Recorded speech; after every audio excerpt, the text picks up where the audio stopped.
Bayangkan, hanya dengan baju Allah tunjukkan dalam Quran boleh menjadi bukti menyelamatkan Nabi Yusuf dan juga menjadi bukti bahawa penipuan itu berlaku. Contoh, ni saya bagi teaser sikit dalam surah Yusuf. Spesifik sampai macam tu. Tuan-tuan, bila Nabi Yusuf kan kena campak dalam telaga buta kan? Lepas tu, adik-beradik yang 10 orang ni, yang berdengki dengan Nabi Yusuf ni, mereka pergi cari serigala, pergi sembelih, pergi bunuh serigala tu, dan percikkan darah serigala tu dekat mana?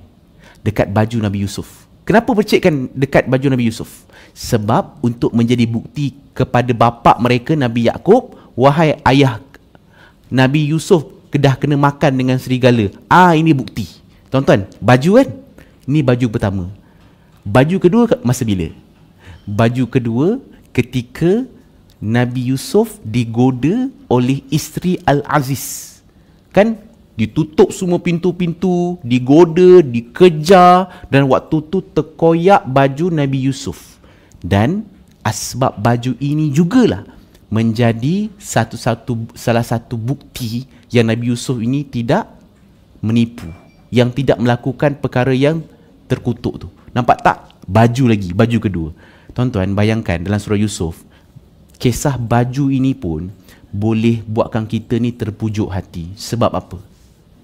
Sebab Allah nak bagi tahu, aku ni bila uji kau, memang aku turunkan sekali dengan solution. Aku kalau uji kau yang sakit, aku datang juga dengan ubat ni untuk mengubati sakit. Tuan-tuan, baju pertama tadi yang kena apa, yang diletakkan darah serigala tadi sampai pada Nabi Yaqub. Kenapa Nabi Yaqub tak percaya? Sebab Nabi Yaqub, logik tuan-tuan, kalau kena makan dengan serigala, takkan baju elok macam tu? Mestilah baju tu ada carik-carik, betul tak? Mestilah baju tu akan terkoyak sebab kena makan dengan serigala sampai berdarah-darah. Tapi baju tu elok je, just ada darah je. Maka Nabi Yaqub dah dapat signal bahawa anak-anaknya sedang menipu dia. Sama juga baju yang kedua, yang ketika Nabi Yusuf difitnah, menggoda ataupun cuba untuk melakukan perkara yang terkutuk kepada isteri Al-Aziz, maka datang seorang lelaki yang kata ulama, ada ulama mengatakan bahawa lelaki ini adalah seorang hakim dekat Mesir. Okey, kalau nak tahu, kalaulah baju ini koyak belah depan, maka Nabi Yusuf ni memang dia bersalah.